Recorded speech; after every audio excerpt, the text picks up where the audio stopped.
President জিয়ার নাম মুছে ফেলার চেষ্টা করেছিল আওয়ামী লীগ, যে আপনার মাজার পর্যন্ত তুলে নিয়ে যাবে, তার নাম গন্ধ থাকবে না, তাই করেছিল না চেষ্টা? পেরেছে নাকি?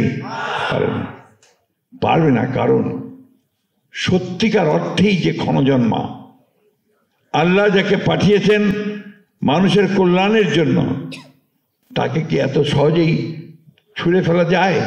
যায় না। এটা চমৎকারভাবে বলেছিলেন কিউবার প্রেসিডেন্ট ক্যাস্ট্রো। তাকে অনেক যুদ্ধ করেছেন, বাতিস্তার সারদেশের এক যুদ্ধে তিনি গ্রেফতার হলেন, আটক হয়ে গেলেন, অ্যারেস্ট হয়ে গেলেন।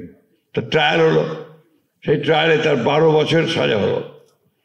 তো কাঠগড়ে দাঁড়িয়ে তিনি বলছেন, condemn me, doesn't matter, history will absolve me. শহীদ প্রেসিডেন্ট জিয়াউর রহমানকে ইতিহাস ধারণ করেছে, তাকে কন্ডেম করলেও, শাসকেরা কন্ডেম করলেও কিছু যায় আসবে না। আজকে ওই একই কথা বলতে চাই যে জনাব তারেক রহমান আমাদের নেতা, যিনি আজকে নতুন করে বাংলাদেশের নেতৃত্ব দিয়ে বাংলাদেশকে গণতান্ত্রিক রাষ্ট্রে রূপান্তরিত করবার যে কাজ করছেন, তিনি সেই একই ধারার মানুষ, একই ধারার নেতা। আমার এখনো মনে আছে যে চীনে একবার গিয়েছিলাম ম্যাডামের সঙ্গে, আমাদের দেশের খাদিয়ার সঙ্গে 2002 সালে।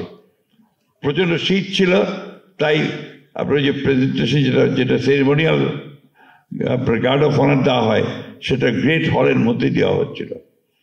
তো ওইখানে যখন চীনা প্রধানমন্ত্রীকে নিয়ে ম্যাডাম আসছেন, আপনার যারা আমরা সবার সঙ্গে ছিল পরিচয় করে দেওয়ার জন্য, ঠিক তারেক রহমান সাহেব ছিলেন, তার সামনে এসে ম্যাডাম যখন বললেন হি ইজ মাই সান, তো চীনের প্রধানমন্ত্রী বললেন, তার হাতটা শক্ত করে ধরে ঝাঁকিয়ে বললেন, carry the flag of your father and mother.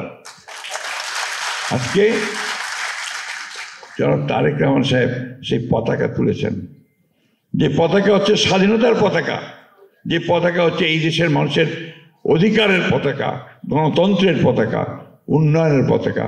ইনশাআল্লাহ আমরা জনাব তারেক রহমানের নেতৃত্বে নিশ্চয়ই এই বাংলাদেশের গণতন্ত্রকে সুপ্রতিষ্ঠিত করব এবং গণতন্ত্রকে আরো উজ্জীবিত করব, অর্থনীতিকে গণতান্ত্রিকীকরণ করবো ইনশাআল্লাহ।